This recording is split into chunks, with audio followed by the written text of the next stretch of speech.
Periyar Maniammai Institute of Science and Technology, Tanjavur. Civil engineering with specialization in GIS, remote sensing and more.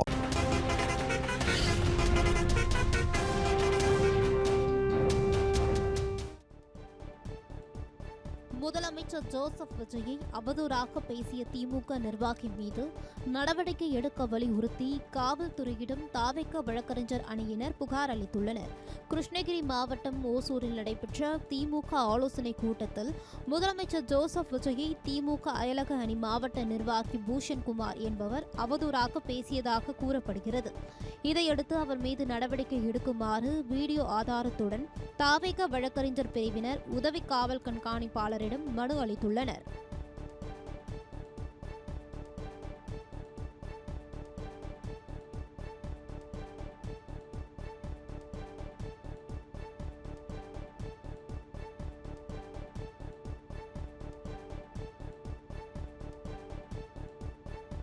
ஈரோட்டில் 213 kilo gutka பறிமுதல் செய்யப்பட்டு ஒருவர் கைது செய்யப்பட்டுள்ளார். ஈரோடு கிருஷ்ணம்பாளையம் பகுதியைச் சேர்ந்த சாகுல் ஹமீத் என்பவர் வீட்டில் தமிழக அரசால் தடை செய்யப்பட்ட குட்கா பொருட்கள் பதுக்கி வைத்திருப்பதாக போலீசாருக்கு தகவல் கிடைத்தது. இதையடுத்து நடத்தப்பட்ட சோதனையில் 2,50,000 ரூபாய் மதிப்பிலான குட்கா பறிமுதல் செய்யப்பட்டதுடன் சாகுல் ஹமீத் கைது செய்யப்பட்டார். சிவகங்கை மாவட்டம் காரைக்குடியில் சந்தைக்கடை அருகே செயல்படும் டாஸ்மாக் கடையை மூட வலியுறுத்தி ஆர்ப்பாட்டம் நடைபெற்றது. முதலமைச்சர் ஜோசப் விஜய் உத்தரவை அடுத்து புதிய பேருந்து நிலையம் அருகே இருந்த டாஸ்மாக் கடை பூட்டப்பட்டது. ஆனால் புதுசந்தைப்பேட்டை சிவன் கோவில் பகுதியில் உள்ள கடை மூடப்படாமல் உள்ளது. இதனால் சந்தைக்கு வரும் மக்கள் சிரமத்தை சந்தித்து வருகின்றனர். இதையடுத்து அந்த கடையை மூட வலியுறுத்தி அதிமுக கவுன்சிலர் தலைமையில் ஆர்ப்பாட்டம் நடைபெற்றது. நாமக்கல் மாவட்டம் ராசிபுரம் அருகே சட்டவிரோதமாக வீட்டில் மதுபானம் பதுக்கி வைத்து விற்பனை செய்த 2 பேர் கைது செய்யப்பட்டனர். மசக்காளிப்பட்டியில் அரசு மதுபானங்களை பதுக்கி வைத்து விற்பனை செய்வதாக நாமக்கல் எஸ்பி விமலாவிற்கு வந்த புகாரின் பேரில் நாமக்கல் மதுவிலக்கு பிரிவு போலீசார் சம்பவ இடத்திற்கு சென்று சோதனை நடத்தினர். அப்போது வீட்டில் அரசு மதுபான பாட்டில்களை பதுக்கி வைத்து பழனிவேல் என்பவர் கூடுதல் விலைக்கு விற்பனை செய்தது தெரியவந்தது. இதனையடுத்து அவரை கைது செய்ததோடு 30 மது பாட்டில்களையும் பறிமுதல் செய்தனர். இதேபோல் திருச்சி சாலையில் உள்ள கணேசபுரத்தில் அரசு மதுபான பாட்டில்களை பதுக்கி விற்பனை செய்து வந்த பழைய பாலத்தை சேர்ந்த ஜவஹர் என்பவரை நாமக்கல் காவல் நிலைய போலீசார் கைது செய்து அவரிடமிருந்து 130 மது பாட்டில்களை பறிமுதல் செய்தனர். ஈரோடு பேருந்து நிலையத்தில் தனியார் பேருந்து ஓட்டுநர்கள் சண்டையிட்டுக் கொண்டதால் பரபரப்பு ஏற்பட்டது. ஈரோடு பேருந்து நிலையத்தில் தனியார் பேருந்துகள் இயக்குவதற்கு நேர பிரச்சினை இருப்பதாக கூறப்படுகிறது. இதன் தொடர்பாக கோபிச்செட்டிப்பாளையம் செல்லும் 2 தனியார் பேருந்து ஓட்டுநர்கள் தகராறில் ஈடுபட்டனர். பயணிகளை பேருந்தில் ஏற்றிவிட்டு நேரத்திற்கு பேருந்தை எடுக்காமல் 2 ஓட்டுநர்களும் தகராறில் ஈடுபட்டதால் பயணிகள் சிரமத்திற்கு ஆளாகினர். ஈரோடு மாவட்டம் தாளவாடியில் பெய்த கனமழையால் மழைநீருடன் கழிவுநீரும் கலந்ததால் பொதுமக்கள் அதிர்ச்சி அடைந்தனர். தாளவாடி நகர பகுதியில் பெய்த கனமழையால் மழைநீர் கழிவுநீர் வடிகால்களில் பெருக்கெடுத்து ஓடியது. வடிகாலில் ஏற்பட்ட அடைப்பு காரணமாக தாளவாடி பேருந்து நிலையம் மற்றும் தலமலை செல்லும் சாலையில் பெருக்கெடுத்து ஓடிய மழைநீருடன் கழிவுநீரும் கலந்தது. இதனால் அப்பகுதியில் துர்நாற்றம் வீசியதுடன் நோய் தொற்று பரவும் அபாயம் ஏற்பட்டுள்ளது. தருமபுரி மாவட்டம் இலக்கியம்பட்டி பிடமனேரி ஏரியில் மர்மமான முறையில் டன் கணக்கில் செத்து மிதக்கும் மீன்களால் கடும் துர்நாற்றம் வீசி வருகிறது. பிடமனேரி ஏரியில் ஏலம் அறிவிக்காமல் ரகசியமாக மதிக்கோன்பாளையத்தை சேர்ந்த மணி என்பவருக்கு 3 வருடத்திற்கு மீன்பாசி குத்தகையை விட்டுள்ளனர். இந்த நிலையில் ஏரியில் டன் கணக்கில் மீன்கள் செத்து மிதந்துள்ளன. சுற்று வட்டாரத்தின் பல்வேறு பகுதிகளில் இருந்து வெளியேறும் கழிவுநீர் ஏரியில் நேரடியாக கலந்து வருகிறது. இதனால் மாசடைந்த நீரால் மீன்கள் இறந்தனவா அல்லது யாராவது விஷம் கலந்துள்ளனரா என போலீஸ் விசாரணை நடத்தி வருகின்றனர். நெல்லையில் முத்துமாலை என்ற பெண் வெட்டி கொலை செய்யப்பட்ட வழக்கில் அவரது சகோதரர் மற்றும் உறவினர் உட்பட 3 பேர் கைது செய்யப்பட்டனர். வங்கி ஊழியரான முத்துமாலை கணவரை பிரிந்து 7 வயது மகளுடன் பாளையங்கோட்டை தியாகராஜ நகரில் வசித்து வந்த நிலையில் 2 நாட்களுக்கு முன் இரவு வெட்டி கொல்லப்பட்டார். விசாரணை நடத்திய போலீசார் முத்துமாலையின் சகோதரர் பன்னீர்செல்வம், சித்தி மகன் இசக்கி பாண்டி மற்றும் உறவினர் சிவா ஆகியோரை கைது செய்தனர். நாங்குநேரியை சேர்ந்த இளைஞர் ஒருவருடன் பழகியதால் நடத்தையில் சந்தேகமடைந்து முத்துமாலையை கொலை செய்தது விசாரணையில் தெரிய வந்துள்ளது. நாமக்கல் மாவட்டம் குமாரபாளையத்தில் பலத்த சூறாவளி காற்றுடன் கனமழை பெய்ததால் சாலைகளில் மழைநீர் தேங்கியது. குமாரபாளையம், காவேரி நகர், சின்னப்பநாயக்கன் பாளையம், எம்ஜிஆர் நகர், குப்பாண்டபாளையம், சானார்பாளையம், தட்டாங்குட்டை, பள்ளக்காபாளையம் உள்ளிட்ட பகுதிகளில் சுமார் 1 மணி நேரத்திற்கும் மேலாக கோடை மழை வெளுத்து வாங்கியது. இதன் காரணமாக குமாரபாளையம் குளத்துக்காடு பகுதியில் உள்ள தேசிய நெடுஞ்சாலையில் மழைநீர் தேங்கியது. இதன் காரணமாக நெடுஞ்சாலையில் போக்குவரத்து பெரும் பாதிப்பு ஏற்பட்டது. ஈழத்தமிழர் படுகொலை 17 ஆண்டு நிறைவை முன்னிட்டு தஞ்சையில் உள்ள முள்ளிவாய்க்கால் நினைவு மன்றத்தில் மெழுகுவர்த்தி ஏந்தி அஞ்சலி செலுத்தப்பட்டது.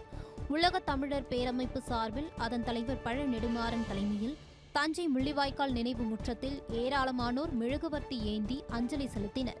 பின்னர் செய்தியாளர்களிடம் பேசிய பழ நெடுமாறன், பெட்ரோல் டீசல் உயர்வுக்கு ஈரான் போரை காரணமாக கூறும் மத்திய அரசு இதற்கு முன்பு உலகெங்கும் பெட்ரோல் டீசல் விலை, கச்சா எண்ணெய் விலை குறைந்திருந்த போது இந்தியாவில் விலையை குறைக்கவில்லை என குற்றம் சாட்டினார்.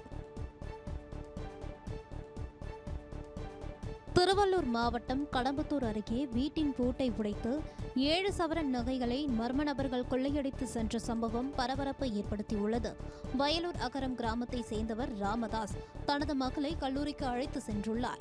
அப்போது வீட்டின் பூட்டை உடைத்து மர்ம நபர்கள் பீரோவில் இருந்த 7 சவரன் நகையை கொள்ளையடித்து சென்றனர். வீடு திரும்பிய ராமதாஸ் பீரோவில் இருந்த நகைகள் கொள்ளையடிக்கப்பட்டதை அறிந்து அதிர்ச்சி அடைந்தார். நல்வாய்ப்பாக பீரோவின் ரகசிய அறையில் இருந்த 16 சவரன் நகைகள் கொள்ளையர்கள் கண்ணில் படாமல் தப்பியது. இதுகுறித்து ராமதாஸ் அளித்த புகாரின் பேரில் மப்பேடு போலீசார் வழக்கு பதிவு செய்து விசாரணை மேற்கொண்டு வருகின்றனர். திருப்பூர் மாவட்டம் நொச்சிபாளையத்தில் குடியிருப்பு பகுதியில் பதுக்கி விற்பனை செய்யப்பட்ட 60 கிலோ குட்காவை பறிமுதல் செய்த போலீசார் 2 வடமாநில இளைஞர்களை கைது செய்தனர். போதைப் பொருட்களை தடுக்கும் விதமாக திருப்பூர் மாநகர காவல் துணை ஆணையர் தீபா சத்யன் தலைமையில் போலீசார் நொச்சிபாளையம் பகுதியில் சோதனையில் ஈடுபட்டனர். அப்போது அப்பகுதியில் உள்ள பெட்டிக்கடையில் பீகார் மாநிலத்தை சேர்ந்த அமுல்குமார் மற்றும் தானேஸ்வரன் ஆகியோர் குட்கா பொருட்களை பெங்களூரிலிருந்து கடத்தி வந்து விற்பனை செய்து வந்தது தெரியவந்தது. மயிலாடுதுறை மாவட்டம் களனிவாசல் கிராமத்தில் உள்ள திரௌபதி அம்மன் ஆலயத்தில் 9ஆம் ஆண்டு தீமிதி திருவிழாவில் கலந்து கொண்ட ஏராளமான பக்தர்கள் தீமிதித்து தங்களது நேர்த்திக்கடனை செலுத்தினர். தீமிதி திருவிழாவில் பக்தர்கள் காலை பால்குடம் எடுத்தல், துரியோதனன் படுகளம் முடிவடைந்தது. இதனைத் தொடர்ந்து கடலாலை ஆற்றங்கரையில் இருந்து பம்பை மேளம் முழங்க சக்தி கரகம் புறப்பாடு செய்யப்பட்டது. காப்பு கட்டி விரதம் இருந்த நூற்றுக்கணக்கான பக்தர்கள் அழகு காவடி எடுத்தும் வாயில் 16 அடி நீள அலகு குத்தியும் ஊர்வலமாக வந்து கோவிலை அடைந்தனர். பின்னர் கோவில் முன்பு அமைக்கப்பட்டிருந்த தீக்குண்டத்தில் தீ மிதித்து தங்களது நேர்த்திக்கடனை செலுத்தினர். விருதுநகர் மாவட்டம் சிவகாசி அருகே குளத்தில் குளிக்க சென்ற 2 சிறுவர்கள் நீரில் மூழ்கி பரிதாபமாக உயிரிழந்த சம்பவம் அப்பகுதியில் சோகத்தை ஏற்படுத்தியுள்ளது. நாராயணபுரத்தை சேர்ந்த கார்த்திக் என்பவரின் மகன் கவின்குமார் மற்றும் அவரது உறவினரான சவுந்தரராஜன் என்பவரின் மகன் சரண் ஆகியோர் வீட்டின் அருகே உள்ள நீர் தேங்கிய குளத்தில் குளிக்க சென்றனர். இருவரும் குளத்தில் குளித்துக் கொண்டிருந்த போது எதிர்பாராத விதமாக இருவரும் நீரில் மூழ்கியுள்ளனர். இதனை அறிந்த அப்பகுதி மக்கள் உடனடியாக தீயணைப்புத் துறையினருக்கு தகவல் தெரிவித்ததன் பேரில் விரைந்து வந்த வீரர்கள் சிறுவனின் உடல்களை மீட்டு சிவகாசி அரசு மருத்துவமனைக்கு அனுப்பி வைத்தனர்.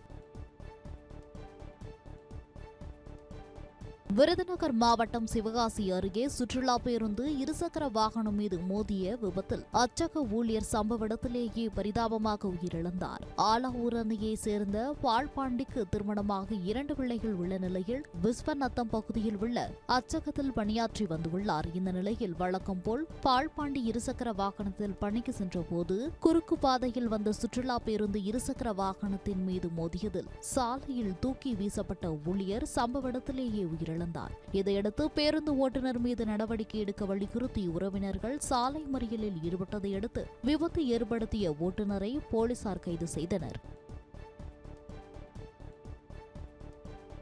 கோவையில் சாலை விபத்தில் சிக்கி மூளைசாவு அடைந்த உடல் உறுப்புகள் தானம் செய்யப்பட்டதை அடுத்து வருவாய் கோட்டாட்சியர் சார்பில் மரியாதை செலுத்தப்பட்டது.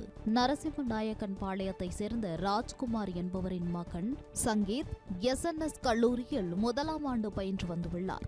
இவர் கடந்த 15ஆம் தேதியன்று குருடம்பாளையம் கிராமம் தொப்பம்பட்டி அருகில் இருசக்கர வாகனத்தில் சென்றபோது விபத்து ஏற்பட்டு மருத்துவமனையில் அனுமதிக்கப்பட்டார். தொடர்ந்து உடலை பரிசோதனை செய்த மருத்துவர்கள் மூளைசாவு அடைந்ததாக தெரிவித்ததை அடுத்து உறவினர்கள் தாமாக முன்வந்து உடல் உறுப்பு தானம் செய்தனர். காஞ்சிபுரம் மாவட்டம் மணிமங்கலத்தில் கானா பாடகர்கள் கொலை செய்யப்பட்ட வழக்கில் சிறுவர்கள் உட்பட 7 பேர் கைது செய்யப்பட்டுள்ளனர். லோகேஷ் என்பவரின் வீட்டில் வைத்து பரத், சீனு ஆகிய இருவரையும் கடந்த 16ஆம் தேதி கொலை செய்துள்ளனர். கொலை செய்துவிட்டு மோட்டார் சைக்கிளில் தப்பி சென்ற கும்பலை பிடிக்க 4 தனிப்படை அமைக்கப்பட்டு செங்கல்பட்டு, திருவள்ளூர், சென்னை உள்ளிட்ட மாவட்டங்களில் குற்றவாளிகள் பதுங்கியுள்ளார்களா என தனிப்படை போலீசார் வலைவீசி குற்றவாளிகளை தேடி வந்தனர்.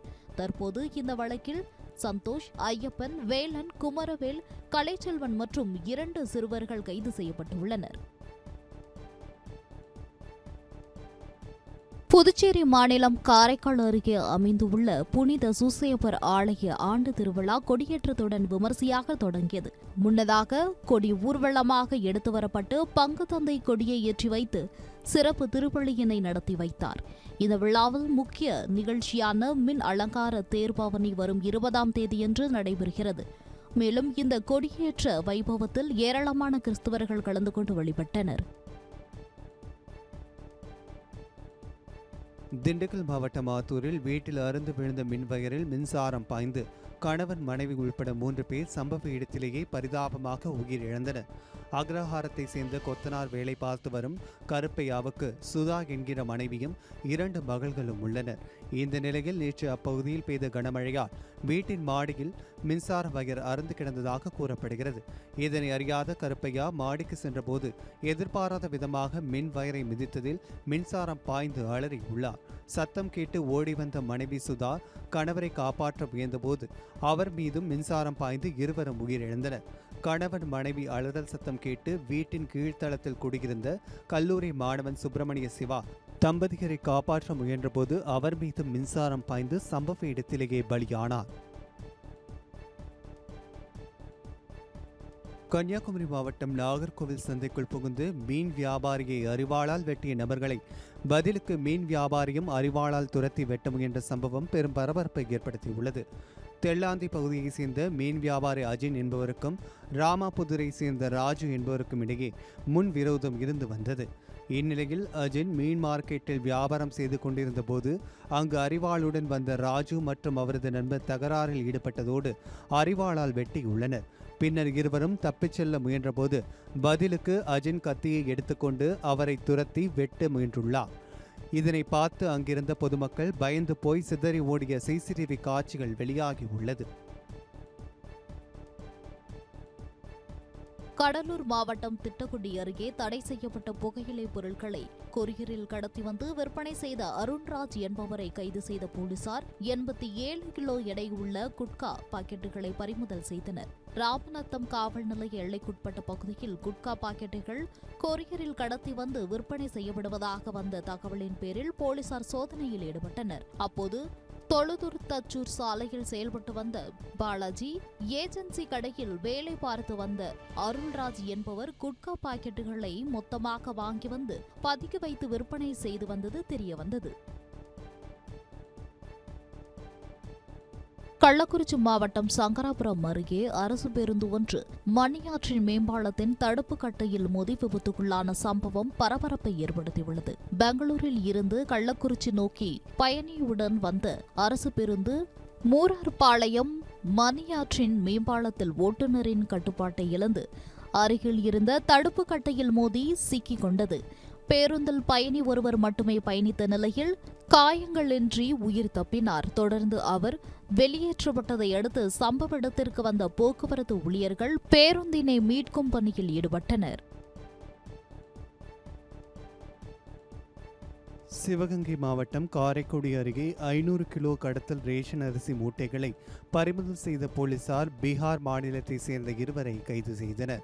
பள்ளத்தூர் காவல் நிலைய எல்லைக்குட்பட்ட பகுதிகளில் போலீசார் வாகன சோதனையில் ஈடுபட்டனர். அப்போது மடசை பகுதியில் டாடா சுமோ வாகனத்தில் கடத்தி வரப்பட்ட ரேஷன் அரிசியை பறிமுதல் செய்த போலீசார் சிவ்லால் மற்றும் சுப்பல் ரிஷி ஆகியோரை கைது செய்தனர். தொடர்ந்து போலீசார் அவர்களிடம் கடத்தல் குறித்து விசாரணை செய்ததில் கனகவள்ளி ரைஸ் மில் உரிமையாளர் செல்வி என்பவர் ரேஷன் கடைகளில் ரேஷன் அரிசி மூட்டைகளை வாங்கி அரிசி ஆலையில் பணிபுரியும் தொழிலாளர்களை வைத்து கடத்தி வந்தது தெரிய வந்தது. ஈரோடு மாவட்டம் கோபிச்செட்டிப்பாளையம் அருகே பள்ளி மாணவியை கர்ப்பமாக்கிய முதியவரை போலீசார் போக்சோ சட்டத்தின் கீழ் கைது செய்தனர். அரசு மேல்நிலைப் பள்ளியில் 10ஆம் வகுப்பு படித்து வந்த மாணவி மூதாட்டி வீட்டிற்கு சென்றுள்ளார். அப்போது அங்கு வந்த மாணவியின் தந்தையின் நண்பரான மணி என்கிற முதியவர் தனிமையில் இருந்த அவரிடம் பாலியல் வன்கொடுமை செய்ததோடு வெளியே சொன்னால் அவரது தந்தையை கொலை செய்து விடுவேன் என மிரட்டிவிட்டு சென்றுள்ளார். இதையடுத்து கடந்த மாதம் சிறுமிக்கு உடல்நல பாதிப்பு ஏற்பட்டு மருத்துவமனையில் அனுமதிக்கப்பட்ட நிலையில் அவரை பரிசோதனை செய்த மருத்துவர்கள் மாணவி கர்ப்பமாக இருப்பதாக தெரிவித்தனர். தொடர்ந்து முதியவர் மணியை கைது செய்த போலீசார் சிறையில் அடைத்தனர். நாமக்கல் மாவட்டம் பள்ளிப்பாளையம் அருகே சாலையை கடக்க முயன்ற இருசக்கர வாகனத்தின் மீது கார் மோதிய விபத்தில் முதியவர் உட்பட 7 பேர் படுகாயமடைந்தனர். பள்ளிப்பாளையம் பகுதியில் உள்ள தனியார் நூற்பாலைக்கு 6க்கும் மேற்பட்ட தொழிலாளர்களை பொலிரோ காரில் ஏற்றிக்கொண்டு வெப்படை நோக்கி சென்றனர். அப்போது தெற்குபாளையம் பகுதியில் இருசக்கர வாகனத்தில் தனது பேத்தியுடன் முதியவர் ஒருவர் சாலையை கடக்க முயன்றுள்ளார். அப்போது அதிவேகமாக வந்த கார் வாகனத்தில் மோதி சாலை ஓரம் இருந்த தடுப்பு சுவரில் மோதி நின்றது. இந்த விபத்தில் முதியவர், அவரது பேத்தி மற்றும் காரில் பயணம் செய்த தொழிலாளர்கள் என 7 பேர் காயமடைந்த நிலையில் மருத்துவமனையில் அனுமதிக்கப்பட்டுள்ளனர். இது குறித்த சிசிடிவி காட்சிகள் வெளியாகி பரபரப்பை ஏற்படுத்தியுள்ளது. தருமபுரி மாவட்டம் திருத்தமழியை அடுத்த கீழ் செங்கப்பாடி என்ற கிராமத்தில் விவசாய கிணற்றில் இருந்த 6 அடி நீளம் முதலையை தீயணைப்பு வீரர்கள் பத்திரமாக மீட்டனர். கிணற்றில் முதலை இருப்பதை கண்டு அதிர்ச்சியடைந்த விவசாய நிலத்தின் உரிமையாளரான வெங்கடாச்சலம் உடனடியாக வனத்துறையினருக்கு தகவல் அளித்துள்ளார். அதனைத் தொடர்ந்து சம்பவ இடத்திற்கு வந்த முதலையை மீட்ட தீயணைப்பு துறையினர் தென்பெண்ணை ஆற்று பகுதியில் முதலை பாதுகாப்பாக விடப்படும் என்று தெரிவித்தனர்.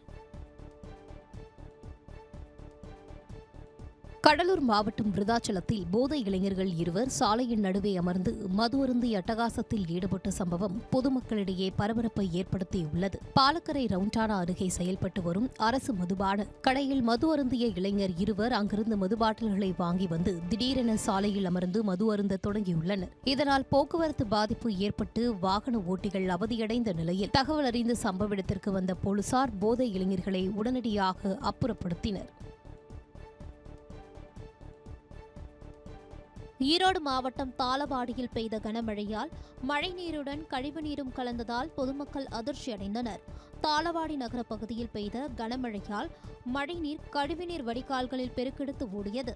வடிகாலில் ஏற்பட்ட அடைப்பு காரணமாக தாளவாடி பேருந்து நிலையம் மற்றும் தலமலை செல்லும் சாலையில் பெருக்கெடுத்து ஓடிய மழைநீருடன் கழிவுநீரும் கலந்தது.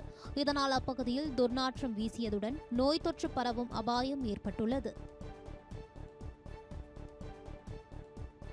சென்னை புழல் பகுதியில் மாநகர பேருந்து இருசக்கர வாகனத்தின் மீது மோதிய விபத்தில் தாயுடன் சென்ற சிறுவன் பரிதாபமாக உயிரிழந்தான். புழல் கதிர்வேடு பகுதியைச் சேர்ந்த தனியார் நிறுவன ஊழியர் தேவநாதன் பிரியா தம்பதியருக்கு நரேஷ் தேஜ் என்கிற 8 வயது மகன் உள்ளான்.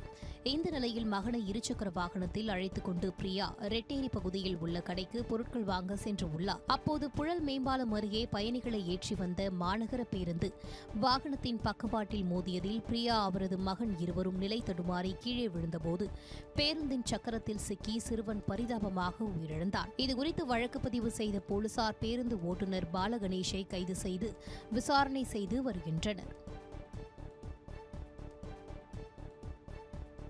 திருநெல்வேலி டவுன் பகுதியில் தனியார் கூல்ட்ரிங்க்ஸ் நிறுவனங்களுக்கு ஏற்றி சென்ற கார்பன் டை ஆக்சைடு சிலிண்டரில் இருந்து எரிவாயு கசிவு ஏற்பட்டதால் அப்பகுதியில் சிறிது நேரம் பரபரப்பு ஏற்பட்டது. டவுன் பகுதியைச் சேர்ந்த இப்ராஹிம் என்பவர் தியாகராஜ நகர் பகுதியில் உள்ள தனியார் கூல்ட்ரிங்க்ஸ் நிறுவனத்திற்கு கார்பன் டை ஆக்சைடு வாயு சிலிண்டர்களை டாடா ஏசி வாகனத்தில் ஏற்றி சென்று உள்ளார். அப்போது திடீரென சிலிண்டரிலிருந்து கசிவு ஏற்பட்டு வாயு வெளியேறிய தொடங்கிய நிலையில் அதனை கவனித்த ஓட்டுநர் வாகனத்தை சாலையோரம் நிறுத்தியுள்ளார். இதனை கண்ட போக்குவரத்து போலீசார் உடனடியாக சிலிண்டரை அப்புறப்படுத்தி வாயுவை முழுவதுமாக வெளியேற்றினர். சென்னையில் இளைஞர் ஒருவரிடம் இருந்து சுமார் 40 லட்சம் ரூபாய் மதிப்புள்ள ஹவாலா பணம் பறிமுதல் செய்யப்பட்டு உள்ளது. சென்னை மண்ணடி அருகே இருசக்கர வாகனத்தில் சென்ற குலாம் மூசா நைனா என்ற இளைஞரை பிடித்து போலீசார் விசாரணை நடத்தினர். அப்போது அவரிடம் ஆவணங்கள் இன்றி 39,50,000 ரூபாய் பணம் இருப்பது தெரியவந்தது. மேலும் இவர் வெளிநாடுகளில் இருந்து கொண்டுவரப்பட்ட ஐபோன்களை பில் இல்லாமல் விற்பனை செய்து வந்ததும் கண்டுபிடிக்கப்பட்டது. இதையடுத்து பணத்தை பறிமுதல் செய்த போலீசார் இளைஞரிடம் தொடர் விசாரணை நடத்தி வருகின்றனர். கரூர் மாவட்டம் கிருஷ்ணராயபுரம் அருகே கோவலக்குளத்தில் உள்ள அரசு மருத்துவமனையில் தாவேகா சட்டமன்ற உறுப்பினர் சத்யா திடீர் ஆய்வு மேற்கொண்டார். அப்போது அங்கு பணியில் இருந்த மருத்துவர்களிடம் அரசு மருத்துவமனையில் மருந்துகள் இருப்பு மற்றும் சிகிச்சை முறை குறித்து தாவேகா சட்டமன்ற உறுப்பினர் சத்யா கேட்டறிந்தார். மேலும் மருத்துவமனைக்கு சிகிச்சை பெற வந்தவர்களிடம் மருத்துவமனையின் தரம் மற்றும் நிறை குறைகளை அவர் கேட்டறிந்தார். இதனையடுத்து பொதுமக்கள் மருத்துவமனையில் மருத்துவர்கள் பற்றாக்குறை உள்ளதாகவும் மருத்துவமனையில் குடிநீர் உள்ளிட்ட அடிப்படை வசதிகளை நிறைவேற்றி தர வேண்டும் எனவும் தாவேகா சட்டமன்ற உறுப்பினரிடம் கோரிக்கை விடுத்தனர். இதை கேட்ட தாவேகா சட்டமன்ற உறுப்பினர் சத்யாவும் பொதுமக்களின் கோரிக்கைகளை நிறைவேற்றி தருவதாக உறுதியளித்தார்.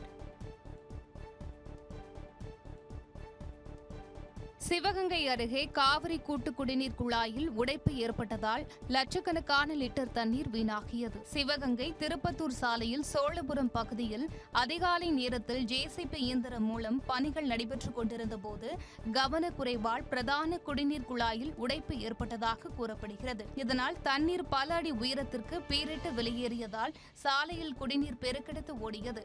சுமார் 3 மணி நேரமாக தண்ணீர் வீணாகிய நிலையில் தகவல் அறிந்து வந்த அதிகாரிகள் நீர் விநியோகத்தை நிறுத்தியதை அடுத்து குழாய் சரி செய்யப்பட்டது. 12 ஆண்டுகளுக்கு ஒருமுறை வரும் உச்ச குரு பெயர்ச்சி உங்களுக்கு யோகத்தையும் லாபத்தையும் அள்ளித்தர, குரு பார்வையால் ஜாதக தோஷங்கள் நீங்கி சந்தோஷம் பெருக, சுபகாரிய தடைகள் அனைத்தும் விலகி சுபிட்சம் நிறைந்திட உங்களுக்காகவே உங்கள் பெயரிலேயே சங்கல்பம் செய்யப்படுகிறது. குமுதம் பக்தி ஸ்பெஷல் நடத்தும் அதி விசேஷமான தனி சிறப்புடைய குரு பெயர்ச்சி மகா யாகம். குரு அருளால் திருவருள் பெற்றிட உடனே முன்பதிவு செய்யுங்கள். 9840909525 அல்லது 8925800556.